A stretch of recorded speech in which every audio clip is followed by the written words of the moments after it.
Hello, hello tout le monde, bonjour à toutes et à tous et bienvenue dans cette nouvelle vidéo. Dans le cadre de la conférence autour du SOPK que je donne à la fin du mois de juin avec l'association ASSO SOPK, je me suis engagée à parler du SOPK donc sur tout ce mois de juin.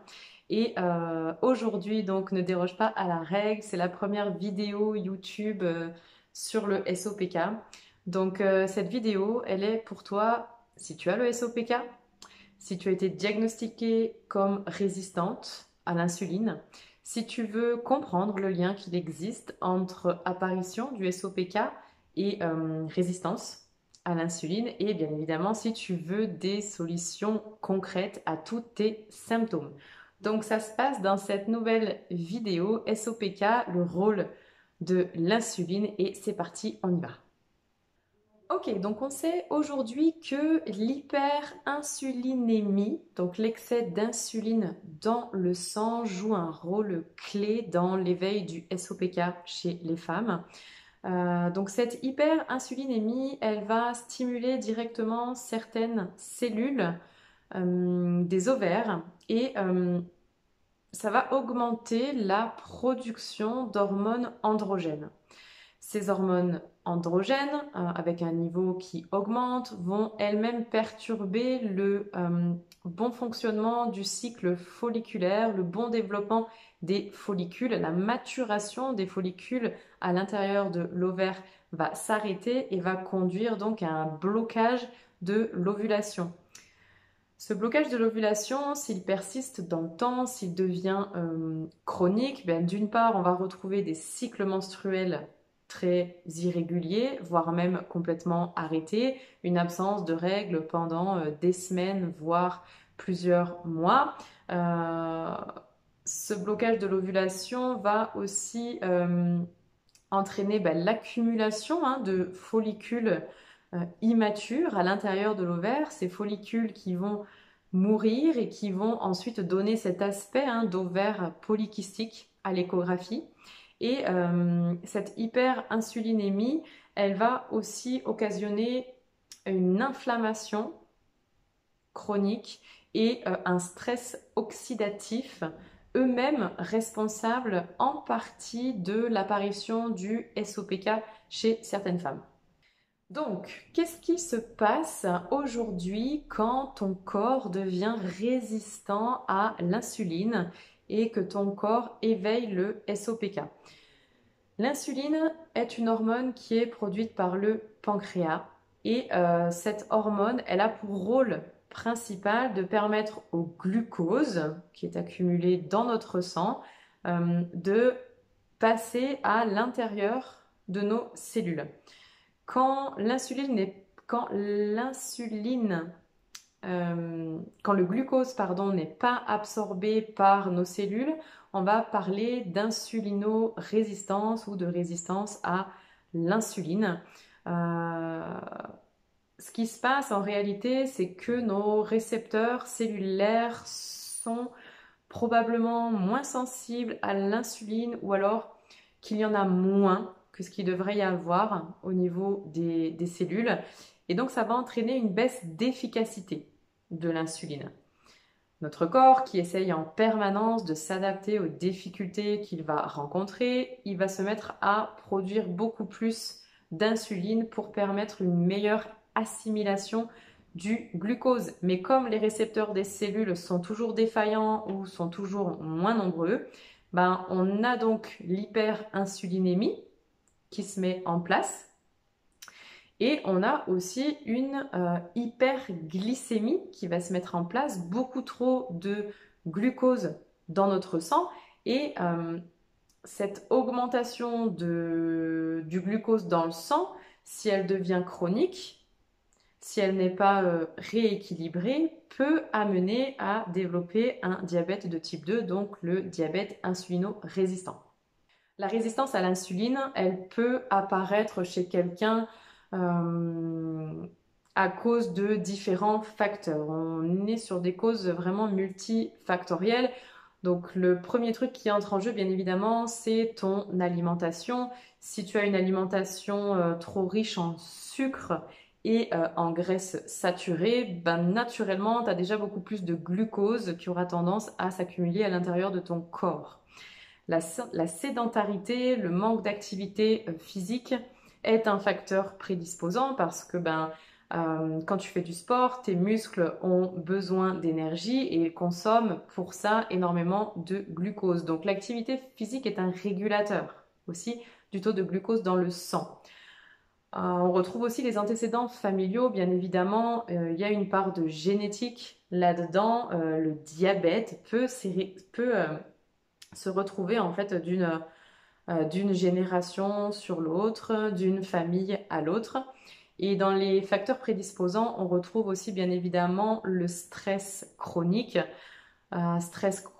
qui va mettre le corps dans une espèce d'inflammation générale, une espèce d'acidité au niveau du corps, acidité qui est favorable au développement de certaines bactéries, de certains virus et donc aussi de certaines maladies.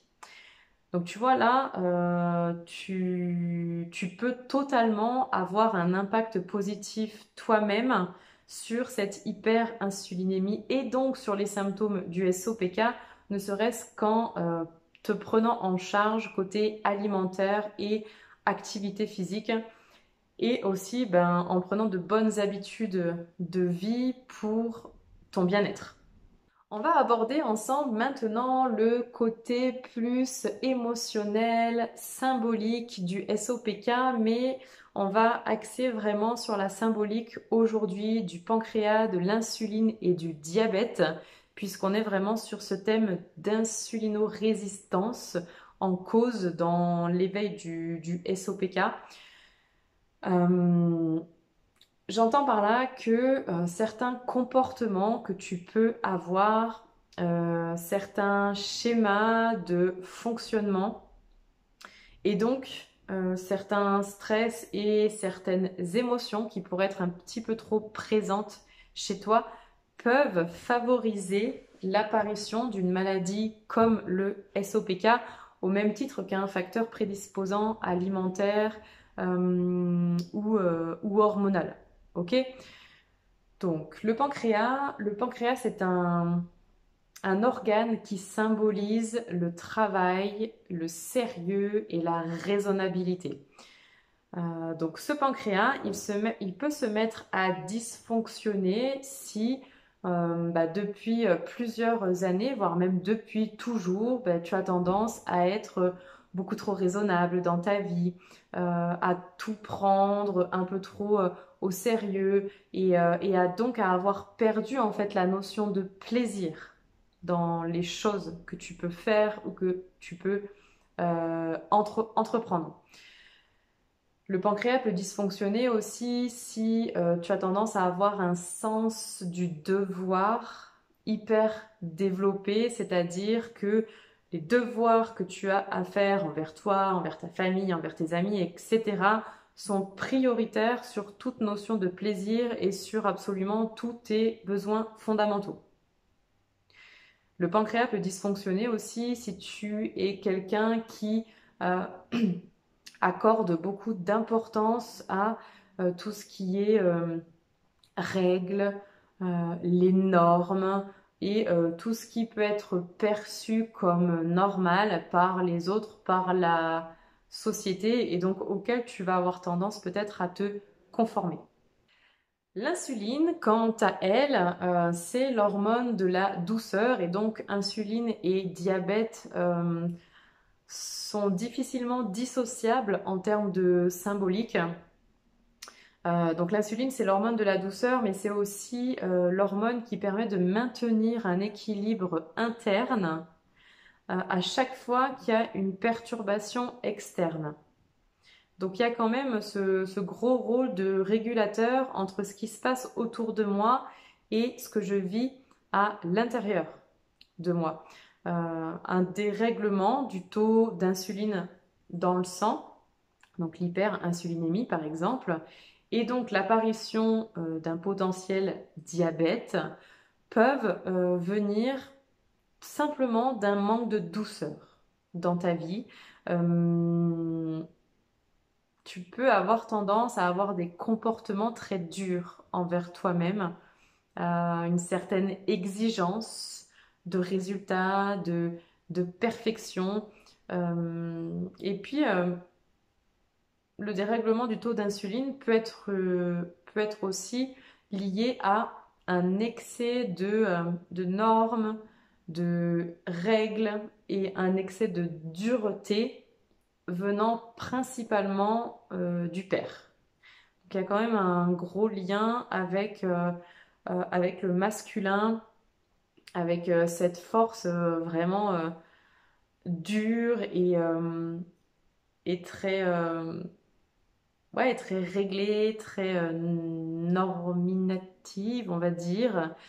Et donc ce gros manque de douceur qui pourrait venir tempérer tout ça. Voilà, tu sais à peu près tout sur le SOPK et la résistance à l'insuline. Donc tu sais maintenant que déjà tu peux avoir un impact, toi. Tu sais comment ton corps fonctionne par rapport à la production d'insuline, l'assimilation et l'éveil du SOPK. Tu sais aussi comment ton vécu et donc tes émotions peuvent faire dysfonctionner ton corps. Et donc maintenant, il est temps de découvrir comment tu peux, toi, interagir avec ton corps, avec le SOPK et les symptômes dont tu souffres pour que tout ça évolue quand même dans le bon sens. Ton alimentation et ton bien-être doivent être une priorité absolue pour moi. Il est fondamental que tu donnes à ton corps des choses qui lui font du bien et que tu ne donnes pas toutes les choses qui peuvent lui faire du mal. Donc ça passe par une alimentation saine. Il y a certains principes alimentaire de base que tout le monde en fait devrait mettre en application, SOPK ou pas SOPK. Et en plus de ça, bien évidemment, il y a la réduction de tout ce qui est sucre raffiné, sucreries, biscuits, les boissons sucrées, etc. Dans ton quotidien, il te faut absolument mettre en place aussi une activité physique qui te permette de bouger tout en kiffant faire ça. On n'est pas en train de te dire qu'il faut absolument aller courir 5 km 3 fois par semaine pour réguler le SOPK. Non, fais bouger ton corps avec quelque chose que tu aimes faire. La notion de plaisir dans cette résistance à l'insuline est fondamentale. Et si tu peux éviter en fait de te faire du mal avec une activité physique qui ne te plaît pas, c'est bien aussi parce que je te rappelle que l'insuline est en lien avec la douceur et probablement beaucoup trop de dureté envers toi-même. Donc ça peut être pas mal d'éviter d'en rajouter avec une activité physique qui ne te convient pas. Et bien évidemment, il te faut trouver un moyen de travailler sur ton stress tous les jours. Le stress, il est là pour tout le monde. Il est là tout le temps, ou presque, ne serait-ce que par la charge mentale que l'on s'impose. Il est primordial aujourd'hui dans notre société actuelle de revenir à soi le plus souvent possible, se faire du bien à son corps et faire du bien à son esprit. Et ça va passer par des habitudes comme des exercices respiratoires, des exercices de méditation, de visualisation, des routines bien-être en fait, qui te permettent vraiment de te recentrer sur toi et de ne penser qu'à toi pendant un petit moment. Voilà, on arrive à la fin de cette vidéo. Donc, écoute, si tout comme moi, tu crois qu'il n'y a pas de limite à l'impact que tu peux avoir sur une maladie comme le SOPK, contacte-moi sur Messenger. Viens m'expliquer ce que tu vis tous les jours. Viens m'exposer tes problèmes parce que je vais me faire un plaisir de te donner une solution concrète, efficace et 100% adaptée à toi, à tes besoins, à ce que tu vis et à ce que ton corps demande. Allez, bisous, ciao. Inscris-toi à cette soirée conférence et échange autour du SOPK en cliquant sur le lien dans la description. Bisous, ciao!